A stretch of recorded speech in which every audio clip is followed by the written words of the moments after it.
Hello, everyone, and welcome back to the episode of the Fake Nerd Podcast Book Club. This episode, we're going to be talking about Lil Char and the Gang Part 2 by Nekoama. It's, of course, starring our favorite Pokemon starter trio, Charmander. Look how adorable he is. But, of course, we also have the little Bulbasaur.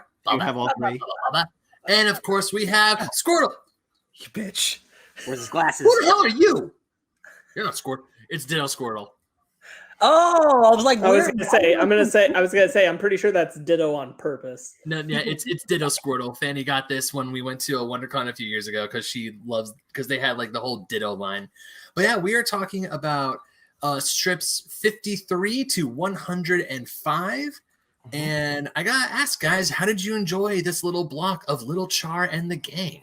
Well, I gotta say, I'm Sparks Witty, and that's Ryan Eliopoulos over here, and that's Brandon T. McClure because Ben forgot. And I gotta say that I am so glad that we kept reading this webcomic because I feel like it really just like kicked into high gear and went in the direction it needed to in this chunk in a way that it didn't in the first chunk for me. But for this one, we're there, baby. This is what the webcomic I want it to be.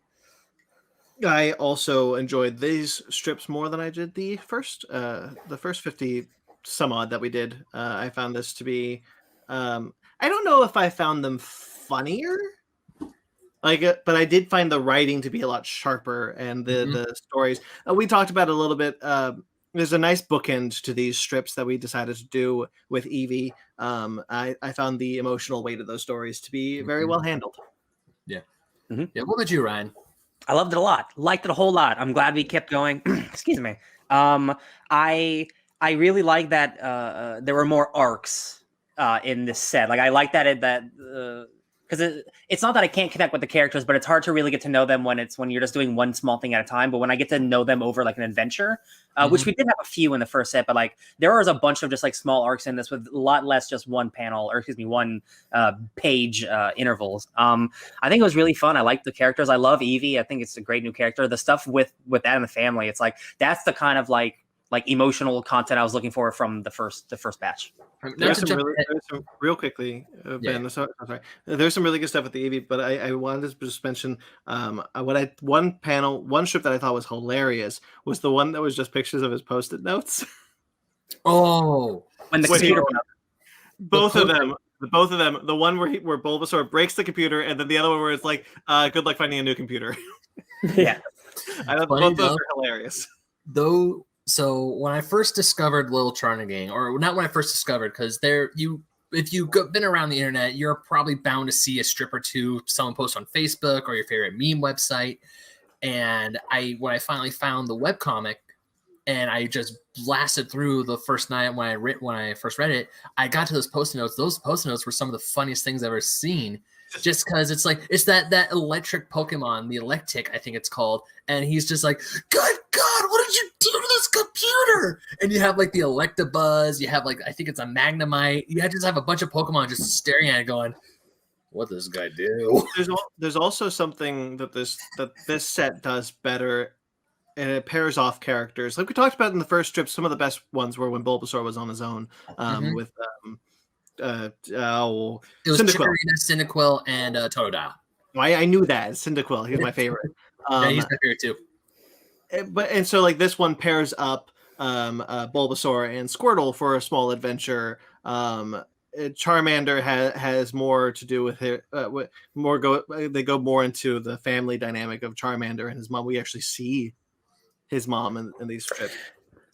Yeah, I really wanted to talk about that. So I still stand by because at this point it's consistent character arc that we still have a whole bunch of characters who are female and it's very hard to tell. Charizard is a perfect example of what I was talking about where you only need to make some subtle changes, but I can tell the difference in femininity versus masculinity in the way that the characters are portrayed because Charizard has down slanted eyes.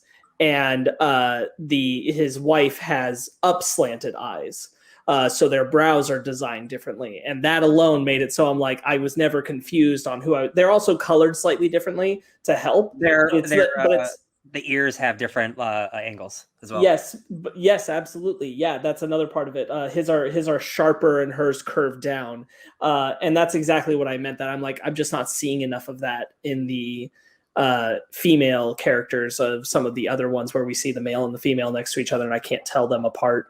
But they nailed it on Charizard with the mom and dad. What an incredible, honestly, fantastic work doing that little story about a Christmas long ago and getting that picture into them as a family.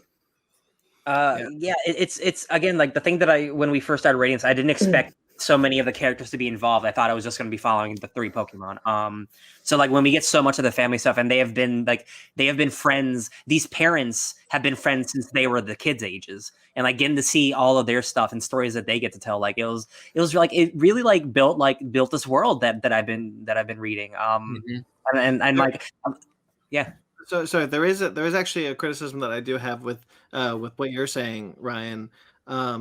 When we learn that the parents had been friends all along, we don't see them as kids. They don't flashback it. They end up just telling us stories of when they were kids. And I would have rather them shown us, not told us. Oh, sure, yeah. I think that's my only problem with this like set is that there's huge text bubbles where it's like, hey, remember when we did that? When you could have just shown them to me. Sure, yeah. Well, Brandon, do I have great news for you in the next arc? Or at least in the next chunk. Good. Yeah. Yeah, there's the last strips that we're going to go through in this chunk is a story of the parents as kids. The next batch. Yeah, in the next batch. Yeah. Yeah. I like the idea of like evolving is a big thing in the Eevee arcs and stuff, but like when the Squirtles are talking about evolving, Squirtle doesn't have ears, and then Wartortle has ears, and then Blastoise loses ears. So it's like, how do you deal with this? And he's like, you just get used to it. Like, I don't know, it's weird. Like growing up, Blastoise ears are there. They're just smaller. Okay, they're more like Bulbas. But you don't have to brush them they change like texture and stuff. Yeah. So one of my favorite bits in this webcomic series, and I mean in the next batch you'll get another one, is when Wartortle meets Zapdos. Yeah, Absolutely, because you throughout these strips you hear him say, "Oh, for the love of Ho-Oh." I mean, it's like, "Oh my Lugia." It's like, "For the love of Arceus, what's wrong with you?" All the legendaries are like deity-esque Pokemon, because in the games they are kind of like deities. There's only one of them in the entire world. And then you get to see Zapdos, who's this grand master of lightning and the storm, and he's caught in a string.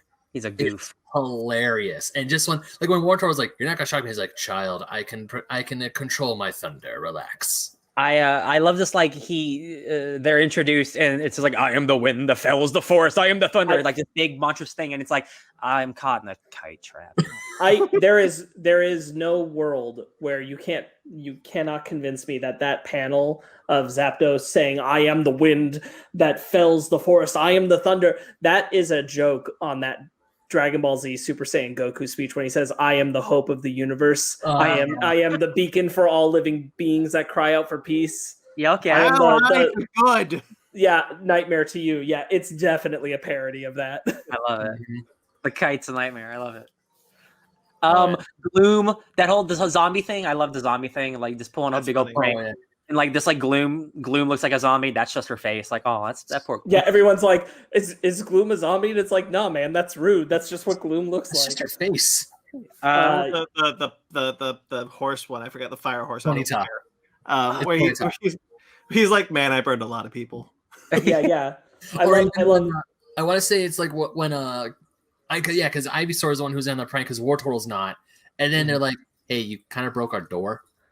And then he's like, "Oh yeah, we gotta fix that before your dad comes home, huh?" Yeah, they just do such a good job of playing with the Pokemon. Like we get Doduo in that zombie arc for a moment, comes up and like one head is a zombie and the other's is like, "Psst, I'm not a zombie," but he's just here and he smells. It's just and also I love. Go ahead. No. You're right. There's just so much greatness in this arc. Like when we see Clefairy again. When Charmander brings the moons, because the little Cleffa, the pre-evolution of Clefairy, throws the moonstone, and then he shows it to Clefairy, and he's all getting all careful and scared, and then he's like, "Congratulations, you found yourself a genuine moonstone." It's like, because in the game, especially in the original Game Boy games, they're just like pieces of text. You don't actually get to see them. And it wasn't until the Game Boy Advance, they actually gave you like a color definition to it because the Moonstone is beautiful, and I love how Nekoama drew the Moonstone in this, and I love especially how careful Clefairy is, because it's true, if any Pokemon who evolves by a stone touches a stone with their bare skin or paw or whatever, instant evolution. Yeah. Seems awful. Except for Eevee, which is important because the arc is that Eevee wants to. Well, Eevee, she wants to discover new evolutions. The thing is that Eevee doesn't want to. What I really like about Eevee is that it's like, I don't know if I want to be a Jolteon. I want to discover new evolutions. And the family's reception of it, because they all want them to be Jolteons, and that disappoint. Like, what a layered commentary! I'm so impressed with them working in like these Pokemon metaphors and things like that. They've done it really well. Like it continues to be this thing where I'm impressed with the way that they use Pokemon to explore ideas of different family home upbringings, different lifestyles of family life, and now taken even a step further with the Eevee and the conversation of evolution that happened in all regards across this, which includes like the one strip that's just about the little Poliwhirl. Who wants to punch is a hilarious one, but it just continues to like further that concept of like what growing up means in the Pokemon world, what evolution means in the Pokemon world, in this new realized interpretation. And one of the other things I love, because I'm glad you guys are all getting the jokes, but also for those who play the games, because when Poliwhirl goes into, or when Poliwag, Poliwhirl, and then Poliwrath, which is the final evolution, because that's a water fighting type. So this tiny little Poliwhirl is like, I want arms. Oh, what are you gonna use your arms for? For punching. He knows. This little tadpole knows he's gonna evolve into a water fighting type. He's like, I'm gonna beat the crap. The best part of that is the walking by Machop and Machamp, and it just being like, yeah, and like the look over, and it's like, dude, just let me finish my coffee first. Hold on. What I think this artist excels at is the one panel jokes. For example, we talked about the Zapdos. He just not the Zapdos. Yes, the Zapdos, the legendary bird. Yeah, I am the storm. I am this. I'm sucking. Not when he just bails. Just at the end of that strip, you're just like, all right, I'm out. And he just leaves. And then there's the one where it's like, who'd you, in the same arc where Squirtle had called someone, and he's like, well, who'd you call? Dad? No, I don't know his number. Char? Who'd you call? It's like, oh, just the number that was on the fridge that I keep having to memorize when I go get a snack. Was, who is that? And it just cuts to Charizard just. Oh, he's so mad. Yeah. I love it. Not happy. They do the shared family dynamics between the groups really well, that they are kind of like a collective unit who celebrates together. They're very bonded to each other, which I relate to a lot. I really like that a lot. The way that they execute it, their long history and connections to each other and looking after each other's kids is really sweet. Squirtle getting stuck in a tree, and everyone's just like, that makes sense. Oh man, that's so good, because he gets stuck in a tree, and then Pidgey, and then what's the Pidgeot? Pidgeot comes, and then Blastoise is like, why don't we get ice cream and teach them a lesson?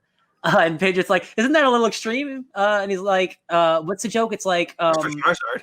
Yeah, like it works for Charizard's kid's not up there, right? He's teaching his kids, right? Yeah, like the parental stuff really works. Like it feels like it's nice. It's nice family dynamic. I really dig it. It's always lighthearted. It's always lighthearted. Like what I think these strips did better than the first strips, and obviously as you continue with your craft, you get better at it. And what I think really shows is that as this artist continued, he got more comfortable tackling more heavy themes in a more lighthearted way. Where to talk about the talk with Eevee and the Jolteons, I thought that was the whole strip is the whole story is lighthearted, but then there's that hefty theme that I think is really well tackled. If I was to give one tiny little criticism, it's just that every once in a while I'll notice like a spelling mistake, maybe a word isn't spelled correctly or there's not a letter. But other than that, that's just a very, very minute thing. It doesn't bother me. It's just like, okay, just reread the sentence and then there it is. That's just Ben. It goes back to what I talked about in the last episode, which is that when you're just doing this, and this is just one person drawing and writing the strips, word bubble placement is important, and it's better in this arc, and in much in the same way as what you're talking about. When you miss a word or you misspell a word, hey, editing, it's important too. But I get it; it's a one-man operation. It totally is. And even though it's every time I notice it, I'm not like, oh, that's a done event. It's like, okay. And then I just rethink of it. I was like, oh, this is what they were trying to say. And then I read it like they meant it. And I was like, oh yeah, that makes sense. And I just keep going. I don't think there's any egregious spelling errors that make me no. lose the thread of the story entirely. Oh Lord, no. Oh Lord, no. I mean, if I had to think of just one tiny little thing, that would be it. But it's already just so minuscule. All the good outweighs that little thing that it just, as I keep reading in the next panel or getting deeper into the arc, I completely forget about it.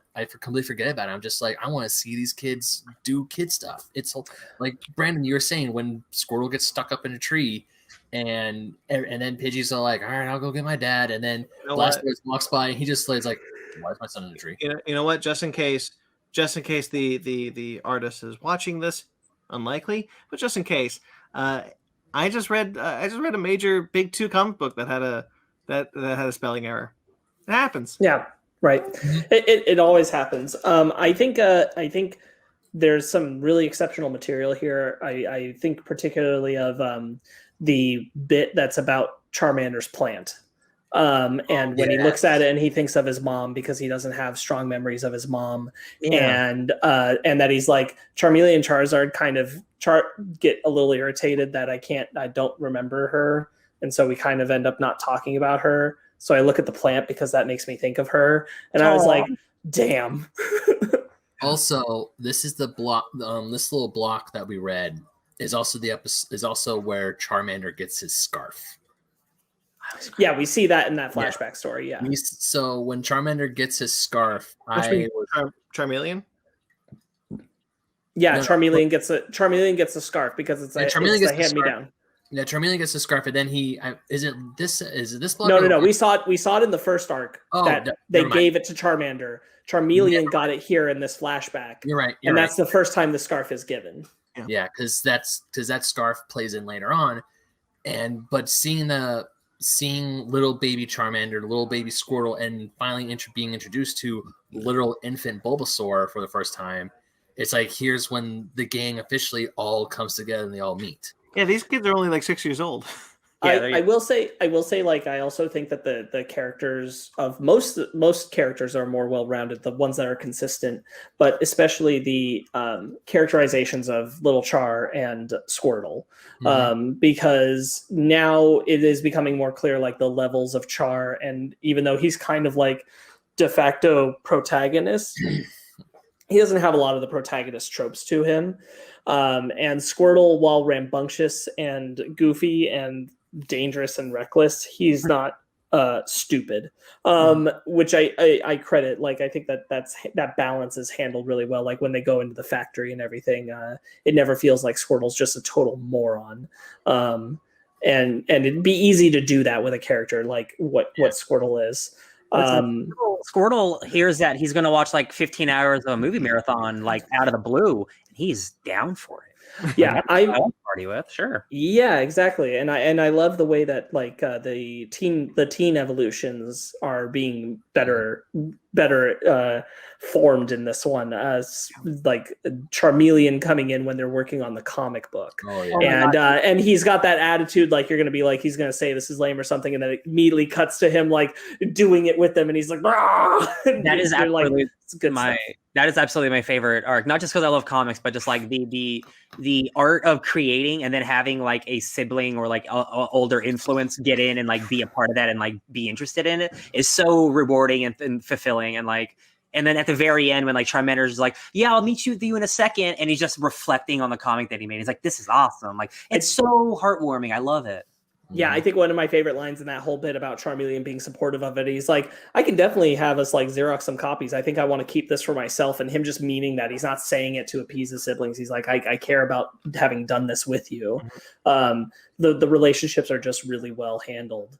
across the board in this, and I think that's really rewarding. And it was fun to see like another art style being done, like a fake 6-year-old comic book. Yeah. One other thing I wanted to highlight about the artist is obviously it's a starter trio, and they're based in what is in the fictional Pokemon world of Kanto. Like we see Bulba go into Johto in the last one, and a lot of Johto Pokemon were there. But in this block, we see a Alolan Golem. So one of the things I do love about what this artist does is that when new Pokemon are introduced, or because I can only assume that the artist was making this comic when Pokemon Sun and Moon came out, which is when they introduced the Alola region, and they released the designs. Like, oh, I can use that. I can put this in my book, and then they keep adding Pokemon, but not in a like, here's all the Pokemon. It's like, hey, it's a power plant. He just transferred from Alola. This fits. You know what's impressive? You know what's impressive? You were talking about how Pokemon are being, taken into this thing, even new Pokemon.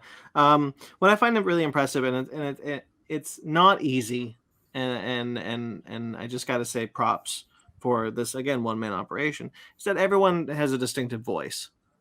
Every new character that we're introduced doesn't feel like a character we've been introduced to before. Every voice feels different. And I think that's really impressive for something on such a small scale. You know who my favorite new character is? The Ghost. Oh my God, you knew it. Yeah, Mischievous. Oh my God. I love Mischievous so much. You want to know how you become a ghost Pokemon? You die. Yeah. I just love, like, after she goes, die, and it's like Mischievous is all like giant and sharp-eyed, and poor Eevee's all like, her pupils are tiny. Even the shadows on my camera even zoomed in. It's so spooky. Yeah, the art on her is great. The way that he creates dynamic looks with her is really well done. That was a great one. I did want to shout out this particular single strip. I don't know who these two Pokemon are. I'm not familiar. Houndoom and Skittle. Which is cute because it's a parody of another famous popular comic where it's a dog and it's a dog and a cat that you've probably seen around, and I thought that was a very cute and effective tribute. Brandon, the person who draws Pet Foolery draws that one comic you couldn't stop laughing at with the flamingos and the T-Rex. Yeah. Jesus. Yes. I remember that. Brandon really likes that one. So Houndoom and Skinny, because when I saw it, I was like, this is just like Pet Foolery, because I follow the artist of Pet Foolery on social media as well, and I absolutely love that strip as well. But yeah, just seeing that they took a Houndoom and Skitty, it's like, this is just everything about this strip is, like Brian said, it's wholesome, it's adorable, and everyone does have their own distinct voice, like what Spark said. It's just Brandon said that. Sorry, frack. I must have short-term memory loss. My God. But Brandon said that every Pokemon has their own voice. When you're reading the Graveler and the Electabuzz in the factory, they're just dudes working, and then you see Golem, the Alolan Golem, and he's just like, he's had enough. He's like, give me a fresh pot of coffee. Then he's just playing cards with the kids. But Bulbasaur was a great day. Oh, Bulbasaur's great day. He plays checkers against Alakazam. Yeah. He's gonna lose. I just was scanning through pictures I took of things we read, and I did want to highlight this one, which was the one where Wartortle and Ivysaur are babysitting, and they're letting the little kids put makeup on them, and Ivysaur and Charmeleon are both boy characters, and Charmeleon shows up. And Ivysaur's all like, join us and become pretty, dude. And he's got pizza. And he's like, can I still have pizza? And he's like, oh, yeah, totally. And he's like, sweet, I'm in. And they're just putting on makeup. They're letting little kids put makeup on them. And I'm like, such good, like anti-toxic masculinity messaging. Love it. Like, just let the kids put goofy makeup on you. Who gives a crap? Because like the Snubble twins, they see him and they're like, he's going to be pretty. Nekoama writes them like they're like, I want to say 3 or 4 years old, so their R's are kind of like W's, but at the same time it's like, we're gonna make it pretty. He's like, can I still eat my pizza? He's like, yeah. He's like, I'm in. Yeah, you don't say no to cute adorable Snubbles. I just really like the line, "Come here and get pretty, dude." Yeah. I think that's so good. Dude, join us and become pretty. Yeah. I think I said this last time, but I'll say it again. You have no idea how happy the three of you are how much you guys are enjoying this strip is making me happy. I know I didn't write it, I didn't draw it, because when I found this, I read it. It's something that you love. Yeah, because when I read this, because normally when you think about Pokemon, but they're kind of like, they act like humans, they live in the 21st century, but they're still Pokemon. You would think like, oh man, that's gonna be lame. How can anyone Pokemon use their powers? And the way Nekoama is able to mesh them, and I want to say in a perfect harmony, is great. Like, even the in-jokes. The last one for the in-jokes was like, how does Beedrill hold stuff? That was good. Ben, real quickly, I don't think if you had pitched me this comic, my first question would be, how do they use their powers? I don't think that would be the case. Or maybe not. Maybe not how they use their powers. So maybe how do they function? Why would Charizard need to use flamethrower to heat up a steak when he could just put him in the use a stove? I think it would be very easy to go the kind of pedestrian route with this and do it's Pokemon, but they do human stuff. Mm-hmm. And everything is simplified down to like this. You could make this comic with human beings and nothing would change except the character design. And it's not that. It is entirely entrenched in the idea of what Pokemon are, what they're capable of, how they function, how they socialize. It is all based in that core idea and then adapted into the idea of like, what if they did things humans do? And that's a massive difference, and it is what makes the comic special, rather than it being like if you do the same thing and it's just like it is a camping story, for example, and it's exactly the same way you would tell it if it was humans, except the visuals are of Pokemon. It's not as special. It's not as good. And you know what? It's such a well realized world, also. And I didn't quite appreciate the world the first strips that we did, but now having it more fleshed out, you kind of realize, especially I gotta tell you, I love the Eevee stuff.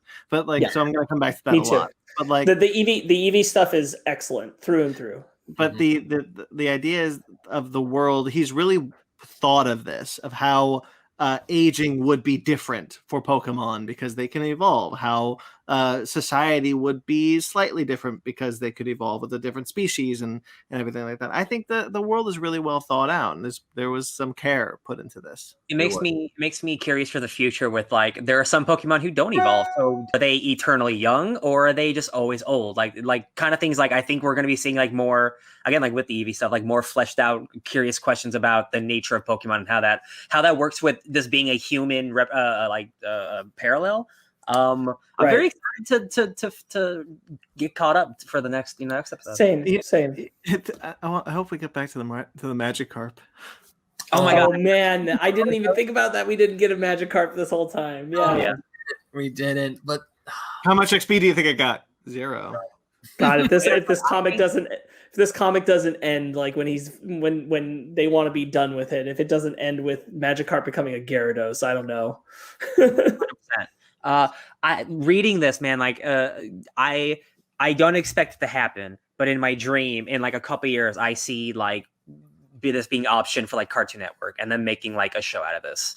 Because like this feels like this could like, especially with like it getting into more like mature content and dealing like with good stuff for kids. Like I could see this being something different that Pokemon's never done before. That like look, like I know we're gonna talk about in the news. This is a weird thing to bring up here, but like that Aquaman show looks like nothing DC's ever done, and I'm like, oh my god, like that reminded me of this, and I'm like, I would love to see this animated. Like I don't know if I could ever see like Cartoon Network necessarily doing it. There's just so much right stuff, but like style. An independent like YouTube short animated series out of this would make a whole lot of sense, and I think could get more traction to something like bigger down the road. But it does have that vibe where that could really work. I want to spotlight something from the very last arc that we did, which is the Eevee Never Growing Up arc, and they're talking about how friendship and love can also make an Eevee evolve, and they're having the conversation, which is all about, wait, do we have to stop being friends? Do we have to bully you to make sure it doesn't happen? And Char's like, I don't think we have to go that far. I don't think you can make friendship go backwards. And he's like, I don't know that. I'm not a doctor person. I barely know how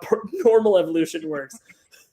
It's like, what if we've already loved him so much that he's gonna change any second, and we need to bully him. We need to bully him right now. And it's like, no. I just love how like Eevee herself, she's like, guys, it doesn't work like that. But then like Charmander, and I forgot what Squirtle said, but it's they said like, oh, Charmander, you can't, Charmander, you're not even good at bullying. It's like, I can be mean. I just remembered also because I just flipped over to it. But the Jolteon parents are another great example of that gender differentiation. I know who's the male and who's the female identifying characters. It's distinct, so I can separate those voices in my head. I'm not wondering who's the mom, who's the dad here, who's having that conversation from that point of view. Unless they want to start explicitly stating, which they have before on a different pairing, that like both our characters are male and how do you identify them. But it's even less about like gender identification and more just trying to get a feel for their voice and know whose voice you're reading. By knowing which character is talking at any given moment. Right. And props to the artist, because when I saw the mother Jolteon, I got mad Karen vibes. Oh, yeah, for sure. That's definitely 100% present. So I just got it to next year. Like mad Karen vibes, and the dad is just like a pompous ass. You feel that kind of entitlement vibe on both of them. Yeah, for sure. Anything else we want to get into? I think I've said enough. I just want to. Funny enough, I just want to get back to reading it. I just want to keep reading it. Well, you're in luck, Ben, because we will continue. Talking about the art style, I think the Zapdos panel we referenced is a great example of it. The one where they're giving the big Goku speech. They just have some really wonderful panels. I think the one Ryan put up of the ghost character, I forget the name. Mysterious. I think that those are excellent examples of where they put like some extra flair into their comic art, and it's really working for them. So I think they're doing a great job. Flareon. Yes, you know me. Right. Virtual high five, Brendan. That was a good one. Okay. I should have done that. I wanted to highlight, I think they did a great job of how they ended the Eevee arc in this batch that we had, with Blastoise coming and having the conversation about, like, I can't really relate to the evolution choice thing, but, growing up's hard for everyone. Mm-hmm. I think that we can kind of talk about this, and you can think on through, and, there are people who are going to support you. All that kind of stuff is just working really, really well. Ryan, you're going to say something? No, I was trying to get a cat's attention. Oh, okay. Okay. Anything else? I'm good. I think this is great. I'm very excited to keep going. I'm very excited. Can't wait to keep reading more. I've actually I haven't caught up fully in preparation for this. So should we give us an end?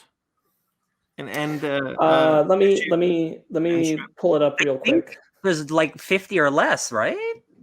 So we ended on 106. Did you guys read the Zapdos and Moltres thing, or did you stop on 106? I stopped at 105. I stopped at the end. I stopped at the end on 105 at Never Growing Up Part 10, because that was our agreed ending. 106 till right now on the website, it's up to 152. So right now they're doing a long arc that's called The Good Old Days. Wherever that arc ends is where we'll end on our next run. Yeah. So we will go until that arc is over, and when that arc is over is where we'll stop. And I wanted, because I follow Nekoama on Instagram. I think they said that this is the finale of that arc. Yeah, that, Part 17 is the last one. Either this one or it's going to come out next week. But either way, 17. Yeah. So that's just barely almost 50 issues. Yeah, it's about the same what we've read. Cool. Yeah. Mm-hmm. Easy to get through. Hopefully you guys read along with us, the audience. I'm speaking to you.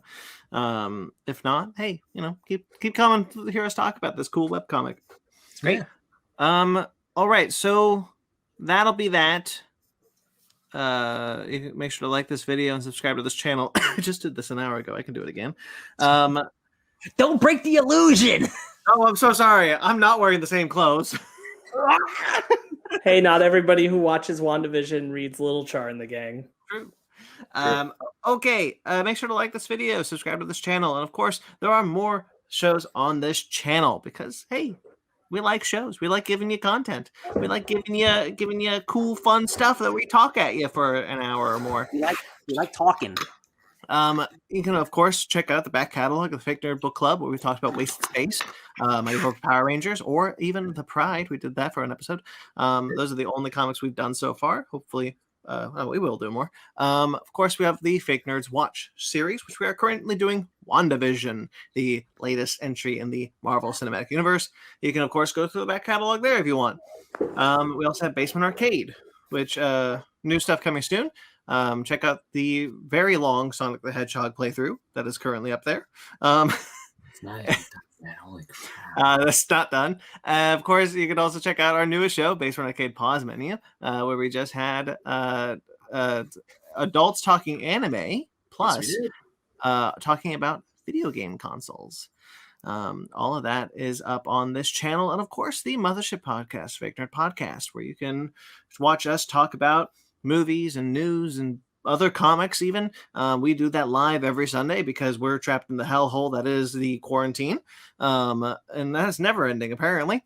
So definitely check out that series. That you can check it out live every Sunday if you like. Or you can check out our website, fakenerdpodcast.com, where we got all of our stuff, our links to our merch page, or our links to our Patreon. We got Fake Nerd Podcast masks if you want to help fight the virus. Put a mask on. Fight the power. Fake Nerd Podcast on all social media, Twitter, Instagram, Facebook. I'm at BT McClure on Instagram and Twitter. Ben? You can find me trying to find the real Squirtle and not this imposter at BenMagnet27 on Instagram and Twitter. I'll find you, Squirtle. Sparks. You can find me just enjoying my Pokemon at SparksWitty on Instagram and Twitter, SPARKZWitty. Ryan. Bubba at Bubba. DJ Tony Snark and all the things. All that made me think of was that anime. Bo. Oh wow. I thought about that in a long time. Nose hairs. What you should have done is committed to the Bubba and have Sparks edit in an asterisk translation. That's just what I want. Work. More work. All right, guys. Until next time, stay fake nerds. Bye-bye.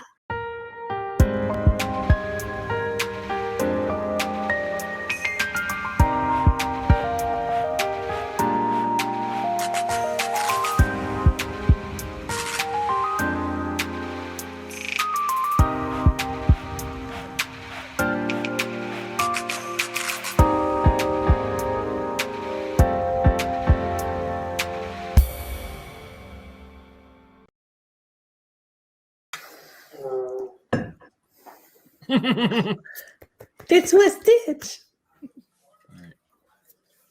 that the end of the episode? It's my Stitch. Yeah.